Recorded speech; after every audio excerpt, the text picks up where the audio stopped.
যে ম্যাডাম আমার বয়স 48, আমার থেকে আগের আগের মতো যৌন উত্তেজনা আসে না। যৌন উত্তেজনা বাড়ানোর উপায় কি? যদি আসে তারপর দ্রুত নিস্তেজ হয়ে যায়। দেশের এবং প্রবাসের ভাই বোনদের প্রতি সালাম। আসসালামু আলাইকুম। আমি প্রভাষক ডাক্তার রিক্তা পারভিন, হোমিওপ্যাথি এবং আয়ুর্বেদিক চিকিৎসক। আজকে খুব গুরুত্বপূর্ণ একটা কমেন্টসের অ্যান্সার করব। কমেন্টসটা কোনো এক শুভাকাঙ্ক্ষী আমাকে করেছেন যায় যে অর্থাৎ এই শুভাকাঙ্ক্ষীর প্রশ্নটা এমন যে তার বয়স হয়ে গেছে। বয়স হওয়ার কারণে তার সেক্স উত্তেজনা আসে না এবং আসলেও অল্প সময়ের মধ্যে নিস্তেজ হয়ে যায়। অর্থাৎ সেক্সের ইচ্ছা হয়, লিঙ্গ উত্থান হয়, আবার অল্প সময়ের মধ্যে নিস্তেজ হয়ে যায়। এটাকে কি বলে? এটাকে বলে লস লিবিডো বা যৌন চাহিদা কম বা কমে গেছে এবং ইরেকটাইল ডিসফাংশন অর্থাৎ নিস্তেজ হয়ে যাওয়া, এটা বোঝায়। তো এখন অনেকের ধারণা, অনেক পুরুষেরই ধারণা যে বয়স বাড়ার সঙ্গে সঙ্গে সেক্স নষ্ট হয়ে যায়, অর্থাৎ আগের মতো সেক্স থাকে না। এটা আসলে ভুল ধারণা। কারণ পুরুষের সেক্স কখনোই নষ্ট হয় না, মৃত্যুর আগ পর্যন্ত কিন্তু ভালো থাকে। তো প্রত্যেকটা জিনিসের জোয়ার ভাটা আছে, এটা খোদা প্রদত্ত। আল্লাহ তাআলা ছোট সময় একরকম রেখেছেন, যৌবনের শুরুতে একরকম, একটু বয়স হলে এবং বেশি বয়স হয়ে গেলে একটা ধাপে ধাপে কিন্তু একটা জিনিস। তো এখানে কিন্তু দেখেন যে মেয়েদের যখন মেনোপজ হয়ে যায়, অর্থাৎ মাসিক বন্ধ হয়ে যায়, তখন কিন্তু তাদের বাচ্চা আর হয় না। সাধারণত এটাই আমরা জানি, বাচ্চা মেডিকেল সায়েন্সেও বাচ্চা হয় না। কিন্তু পুরুষের কিন্তু মৃত্যুর আগ পর্যন্ত সে যদি যৌন মিলন করতে পারে, 1 মিনিট আগেও যদি সহবাসে বীর্য বের হয়, তাহলে কিন্তু সে বাচ্চা দিয়ে কিন্তু মারা যেতে পারে। আল্লাহ তাআলা এটা দিয়ে দিচ্ছেন পুরুষদের একটা ক্ষমতা। হ্যাঁ? তো এখন যে ভাইয়া এই কমেন্টসটা করেছেন এবং যাদের এই মন্তব্য আছে, তাদের ভয় পাওয়ার কোনো কারণ নেই। কারণ এটা আবার ঠিক হয়ে যায়। প্রত্যেকটা, আমি যেটা বললাম জোয়ার ভাটা। এখন পুরুষের সেক্স হরমোন, একটা গাড়ি যেমন ইঞ্জিন ছাড়া চলে না, গাড়িটা কিছুদিন ব্যবহার করবেন, ক্ষয় হবে, একটা সময় ইঞ্জিন সার্ভিসিং করতে হয়, এরপরে মাঝে মাঝে করতে হয়। পুরুষের সেক্সুয়াল লাইফটাও কিন্তু একটা ইঞ্জিনের মাধ্যমে চলে। সেটা হলো পুরুষের সেক্স হরমোন টেস্টোস্টেরন হরমোনের মাধ্যমে চলে। এই হরমোনটা 30-এর পরে যে আস্তে আস্তে কমতে থাকে। আচ্ছা, তখন সঠিক চিকিৎসা পাইলে এটা আবার পূর্বের অবস্থায় ফিরে আসে। সেহেতু মনোবল ঠিক রাখতে হবে। সেক্স কখনো নষ্ট হয় না। বয়স হলে যে সেক্স নষ্ট হবে, এটা ভুল ধারণা। আচ্ছা, তবে একটু বয়স হলে যখনই সেক্স হরমোন কমে যাবে আর বয়স যখন বাড়তে থাকবে, তখন যেহেতু সবকিছুরই একটু লস হবে, তখন কি হবে? রক্ত সঞ্চালনটা কিন্তু কমে যাবে। কারণ যখন সেক্সের ইচ্ছা হয়, ইচ্ছাটা হয় ব্রেনের থেকে। তো ইচ্ছা যখন হয় তখন টোটাল বডিতে কিন্তু রক্ত চলাচল করে। বিশেষ করে হার্টের থেকে লিঙ্গের ভিতর রক্ত চলাচল বেশি করে। তখন লিঙ্গ লোহার মতো শক্ত হয়ে দাঁড়িয়ে যায়। তো বয়স বাড়ার সঙ্গে সঙ্গে এই রক্ত সঞ্চালনটা যেমন বডির অন্যান্য অংশ, অর্থাৎ স্কিন যেমন লুজ হয়, এই যে শিরাগুলো থাকে, শিরাগুলো কিন্তু সংকুচিত হতে থাকে, লুজ হতে থাকে। আচ্ছা, অনেক সময় দেখা যায় যে মানসিক চাপ থাকে। সাধারণত একটা ছেলে বিয়ের পরে, বিশেষ করে 25-এই একটা অ্যাডাল্ট হয়, চাকরি করে, ব্যবসা-বাণিজ্য করে, বিয়ে করে। তখন পরিবারের একটা দায়িত্ব তার উপরে চলে আসে। অনেক চাকরি, ব্যবসা-বাণিজ্য, দেশের বাইরে যায়। তখন মানসিক একটা চাপ থাকে, অনেক দুশ্চিন্তা থাকে, ঘুমের অনিয়ম থাকে। যে কারণেও কিন্তু এইটা আস্তে আস্তে কমতে থাকে। আবার 25-এর পরে অনেকের কিন্তু আগেই হয়ে যায়। আর অধিকাংশ ক্ষেত্রে আমাদের ধারণা যে 25-30-এর পরে যে কিছু রোগ থাকে, যেমন ডায়াবেটিস, উচ্চ রক্তচাপ, হার্টের সমস্যা, কোলেস্টেরল, লিভারের সমস্যা ইত্যাদি থাকে। এগুলো থাকলেও কিন্তু এই ওই যৌন অক্ষমতা চলে আসে। তো এগুলো সাধারণত ওই বয়স হলেই এইগুলো ধাপে, ধাপে হয়। 25-এর আগে কিন্তু এই সমস্যাগুলো খুবই কম থাকে। আমরা সাধারণত ডাক্তারের কাছে গেলে কেউ আসলে বলি যে, "বয়স কত? 40" তাহলে তো একটু সমস্যা হবেই। তো এই যে বয়স বাড়লে যেটা, এটা আমরা বলে থাকি, এরকম একটু হয়। কিন্তু সেক্সুয়াল বিষয়টা কিন্তু এটা ঠিক হয়ে যায়।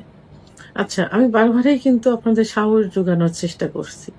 আচ্ছা, আরেকটা মা বড় একটা দিক থাকে, সেটা হলো যে অনেকের ধূমপান, মদ্যপান, কিছু খারাপ নেশা থাকে।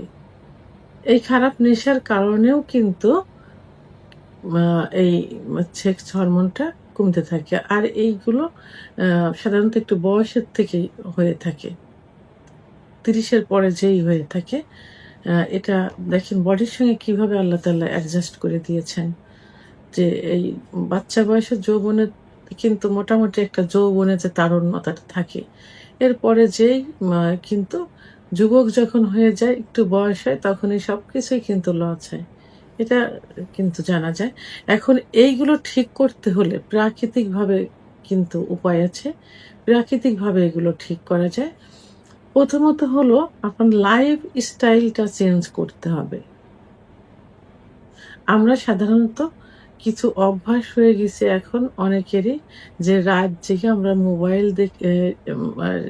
দেখি, মোবাইলে কিছু কাজ করি এবং রাত জেগে স্টুডেন্টরা পড়াশোনা করে। কিন্তু না, আল্লাহ তাআলা তো রাত দিয়েছেন কিসের জন্য? ঘুমানোর জন্য। কারণ রাত্রে কিন্তু আমাদের ব্রেনটা চার্জ হয়। আমাদের ব্রেনটা চার্জ হয় কিন্তু রাত্রে। রাত ১০টা থেকে ৪টা পর্যন্ত। তারপর ধাপে, ধাপে। আর আপনার সেক্স হরমোন, পুরুষের যে সেক্স হরমোন, টেস্টোস্টেরন হরমোন, এই হরমোনটা কিন্তু আ মা আ বৃদ্ধি পায় কখন? রাত ১২টা থেকে তাহাজ্জুদ পূর্ব পর্যন্ত, অর্থাৎ ৪টা পর্যন্ত। তাহলে এই সময় যদি ঘুম না হয়, কারণ একজন পুরুষ রাত্রে ৫ ঘন্টা ঘুমোলে ভোর রাত্রে ১৫% হরমোন বেড়ে যায়। তাহলে কি করতে হবে? সব বদ অভ্যাসগুলো বাদ দিয়ে দিনে কাজ করতে হবে এবং রাত্রে ঘুমোতে হবে। তাহলে আপনার হরমোন কিন্তু ঠিক হয়ে যাবে। আর বয়স হলে আমরা আস্তে, আস্তে এই কাজে জড়িয়ে পড়ে রাত জাগতে থাকি। আরেকটা, খাবার নিয়ন্ত্রণ করতে হবে।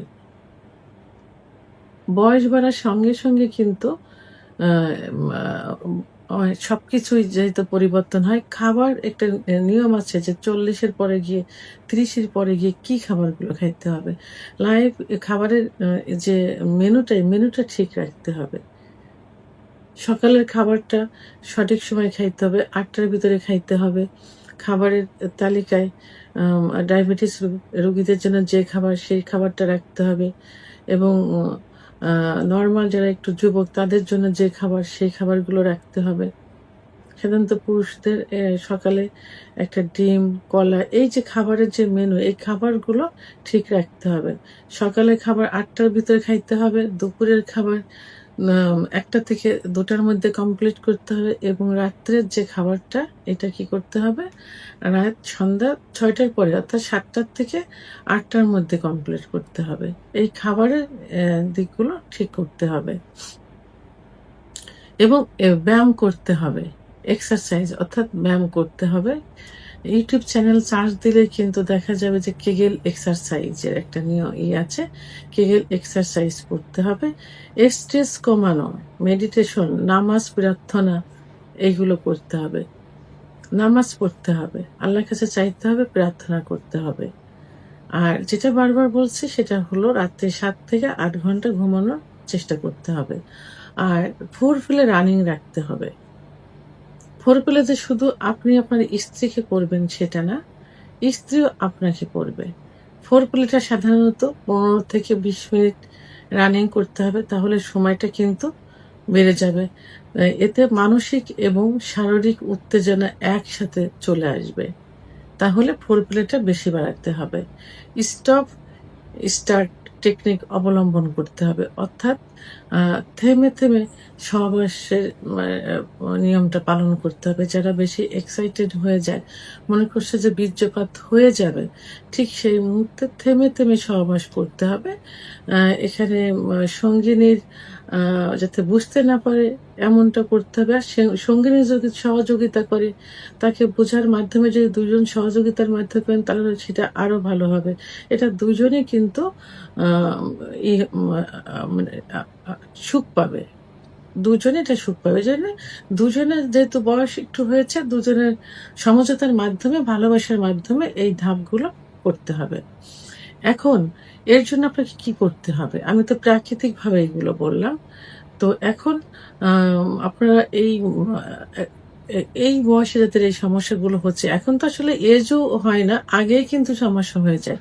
২১-২২ বছর বয়সের অনেকের আমি কিন্তু দেখছি সমস্যাগুলো হচ্ছে। তো আপনারা একজন অভিজ্ঞ সম্পন্ন রেজিস্টার কৃত ডাক্তারের শরণাপন্ন হবেন। তো এই চিকিৎসার ক্ষেত্রে আমি হোমিওপ্যাথি এবং আয়ুর্বেদিক ওষুধকে অনেক সাপোর্ট করে থাকি। এইজন্য এখানে যে পার্শ্ব প্রতিক্রিয়া নেই এটা বললে ভুল হবে।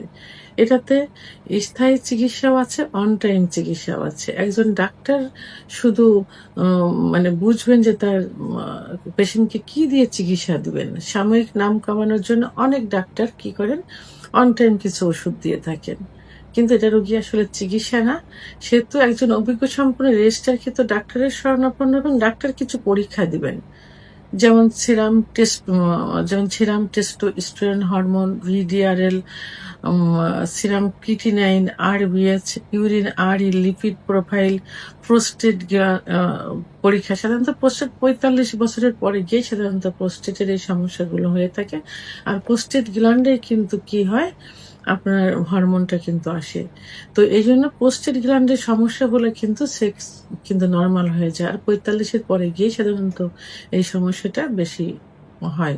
তো ডাক্তার এই পরীক্ষাগুলো দিবেন। পরীক্ষার মাধ্যমে নিশ্চিত হয়ে আপনার চিকিৎসা দিবেন।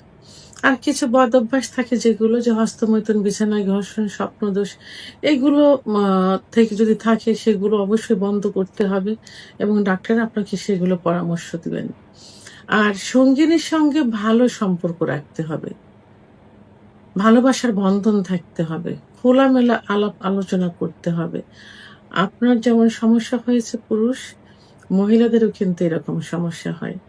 মহিলাদেরও সেক্স হরমোন আছে, কমে গেলে এটা হয়। তাহলে মহিলাদেরও সমস্যা হতে পারে। আপনারা দুজনের সমঝোতার মাধ্যমে খোলামেলা কথা বলবেন। আবেগ সংযোগ করতে হবে। আবেগী হওয়া যাবে না সহবাসে। একে অপরকে চাপ বা প্রেশার ক্রিয়েট করা যাবে না। সময় নিয়ে যৌন মিলনে লিপ্ত থাকতে হবে। এবং বয়স কিন্তু কোনো ফ্যাক্ট না।